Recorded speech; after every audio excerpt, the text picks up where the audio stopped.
Hello everyone, রোজকারের মতো আজকে আবারও চলে এলাম একটা রেসিপি নিয়ে। আর দেখো কি রেসিপিটা, দেখো ডিম দিয়েছি কড়াই। ফার্স্টেই তোমাদের ডিমটাই দেখালাম, যেহেতু কড়াই ডিমটা দিয়েছি। আর কটা ডিম দিয়েছি, এখানে 4টে ডিম দিয়েছি। 4টে ডিমকে আমি ভালো করে মোটা করে ভেজে পনির সাইজের ভেজে নেব, নিয়ে পিস পিস করে নেব ফার্স্ট।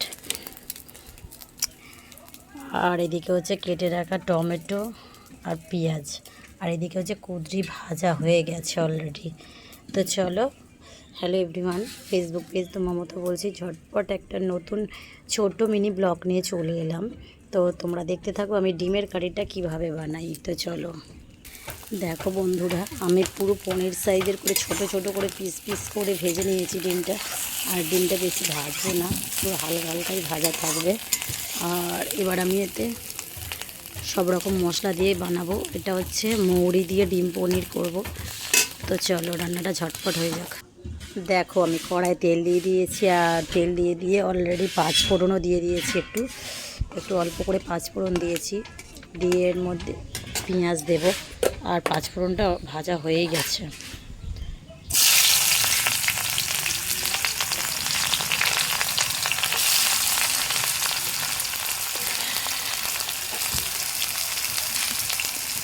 কেটে রাখা পেঁয়াজটা দিয়ে দিলাম। পেঁয়াজটা ভালো করে লাল লাল করে একটু ভেজে নেব। পনিরের সাইজের ডিম ভেজে আর পনিরের সাইজের পিস করে নিয়ে আর মৌরি বাটা দিয়ে ডিমের ঝালের একটা রেসিপি তোমাদের আজকে আমি দেখাচ্ছি। তোমরা বাড়িতে কিন্তু ট্রাই করে দেখতে পারো, তো খুবই সুস্বাদু খেতে লাগে। আর আমার তো খুবই ভালো লাগে, আপনারাও বাড়িতে ট্রাই করে দেখতে পারেন। আর উনুনটা জ্বলছে দেখো, আমার পুরো কাঁক কাঁক করে জ্বলছে একদম।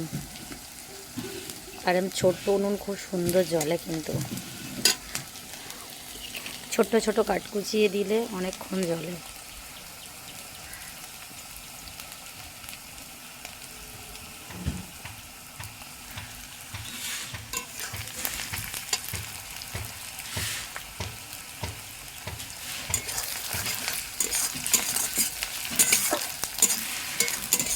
এতটা পেঁয়াজ দিয়েছি, পেঁয়াজটা কিন্তু একটু বেশি করে দেবেন। আমি এখানে বড় সাইজের 3টে পেঁয়াজ দিয়েছি কেটে। ঝটপট পেঁয়াজগুলো ভেজে নিই।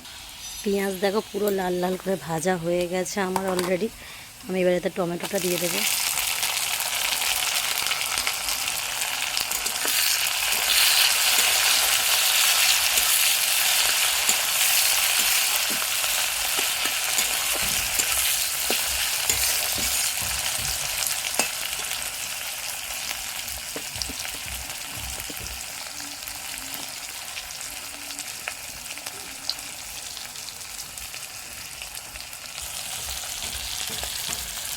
নুনটা দিয়ে দিলাম হালকা করে, আর নুনটা না দিলে টমেটোটা তাড়াতাড়ি গলবে না। আর তেলটা অনেকটাই বেশি দিয়ে দিয়েছি, সেই কারণে পুরো তেল ভর্তি লাগছে। আর এতে একটু তেল বেশি দিলেই ভালো লাগে তত খেতে।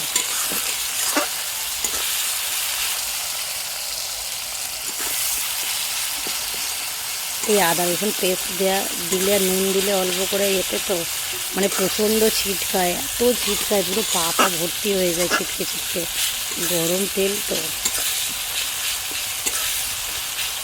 হাতে পায়ে সব ছিটকায়। দেখো টমেটোটা দেখো পুরো পুরো গলে গেছে একদম। এবার আমি এতে জলটা দেব। লঙ্কা গুঁড়ো, হলুদ গুঁড়ো, আর বেটে রাখা জিরে, মরিচ, আদা রসুন, মৌরি বাটা একসাথে মশলা সমেত জলটা দিয়েছি। কেন মশলাটা এর মধ্যেই দিয়ে দিয়েছি, ওই জন্য মশলাগুলো দিয়ে দিয়েছি। লঙ্কা হলুদ একেবারে সব কিছু একসাথে দিয়ে দিয়েছি। আর কালারটা দেখো কত গাঢ় হয়ে গেছে। এটা কিন্তু পুরো কষিয়ে কষিয়ে শুকনো করতে হবে, তবেই কিন্তু কাঁচা মশলার গন্ধটা যাবে, নাহলে কাঁচা গন্ধ বাড়ালে কিন্তু খেতে ভালো লাগবে না একদম।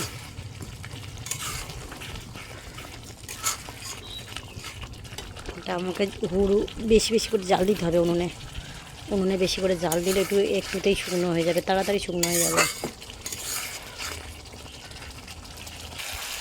দেখো গাইস, পুরো নেড়ে নেড়ে পুরো শুকনো করে দিয়েছি একদম। জলটা পুরো কমে গেছে, শুধু জাস্ট গ্রেভিটা দেখা যাচ্ছে। এবার এর মধ্যে জল দিয়ে দেবো, আর মশলা ধোয়া জলটাই দিলাম, এতে অনেকটাই মশলা ছিল যেহেতু, আর জল দিয়ে দিলাম, আর একটু বেশি জল দিয়ে দেবো। আর আমি তো পুরো ঝাল করবো, সেই কারণে বেশি জল আর দেবো না।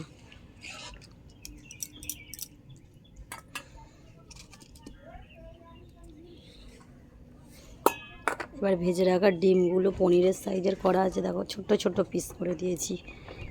আর এগুলো এবার দিয়ে দেবো ঝোলের মধ্যে।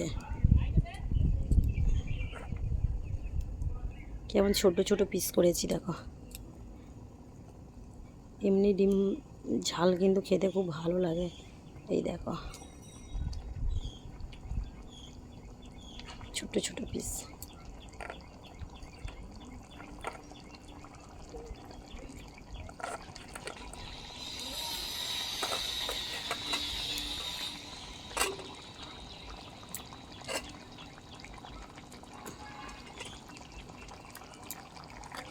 তো সবগুলো ডিম দিয়ে দিলাম।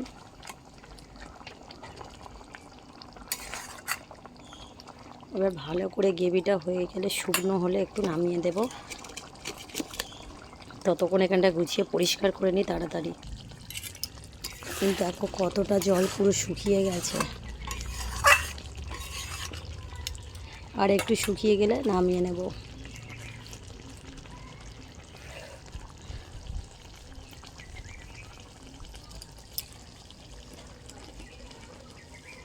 আর আমাদের ঝিঙে গাছটা দেখো কত বড় হয়ে গেছে গাইস, দেখো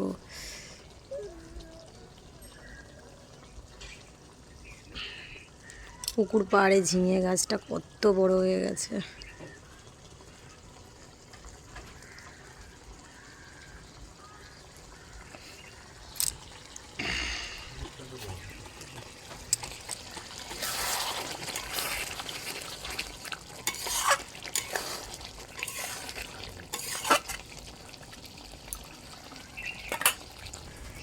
গ্রেভিটা দেখো, গ্রেভিটা কত সুন্দর হয়েছে, একদম গাঢ় হয়েছে। পেঁয়াজ এতে দেখাই যাচ্ছে না, টমেটো পেঁয়াজ খোঁজাই যাচ্ছে না, দেখাও যাচ্ছে না, এতটাই সুন্দর দেখতে লাগছে। নিশ্চয়ই খেতেও সুন্দর লাগবে।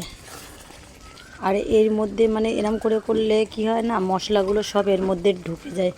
এই ডিমের মধ্যে মশলাগুলো সব ঢুকে যায়। এমনিতে গোটা ডিমের মধ্যে মশলা ঢোকে না, আর এই ডিমের মধ্যে কিন্তু মশলা ঢুকে যায় খুব সুন্দর।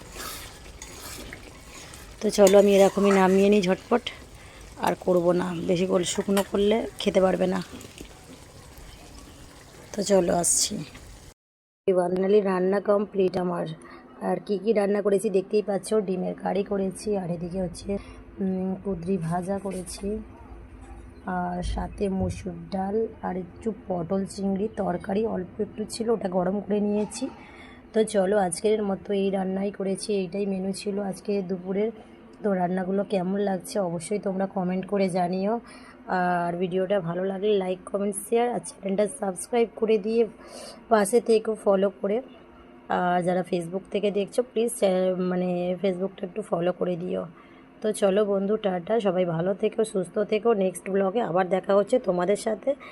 তো টাটা, বাই।